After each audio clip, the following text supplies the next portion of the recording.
Hello food lovers, welcome to our channel. నేను మీ రాణి ఎర్రంశెట్టి.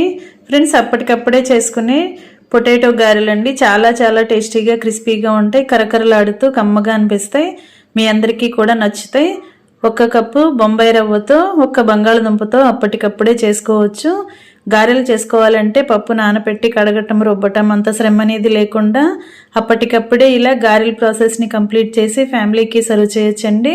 ఆ process అంతా చూడాలి అంటే ఛానల్ని ఓపెన్ చేసి వీడియో చూడండి. అలాగే రిలేటెడ్ వీడియోలో కూడా ఈ రెసిపీకి సంబంధించిన లింక్ అనేది ఉంటుంది, ఓపెన్ చేసి చూడండి. మీ అందరికీ కూడా ఈ రెసిపీ అనేది నచ్చేలా ఉంటుంది. అలాగే ఫస్ట్ టైం ఛానల్ని చూస్తున్న వారు సబ్స్క్రైబ్ చేసుకుని పక్కనే ఉన్న బెల్ బటన్ని క్లిక్ చేయండి. నేను పెట్టబోయే రెసిపీస్ అన్నీ మీ ఫోన్కి నోటిఫికేషన్కి వస్తే ఓపెన్ చేసి చూడండి. ఛానల్ని సబ్స్క్రైబ్ చేసుకుని వీడియోస్ నచ్చినట్లయితే లైక్ చేయండి. మరొక రెసిపీతో మళ్ళీ కలుద్దాం. Thanks for watching. నేను మీ రాణి.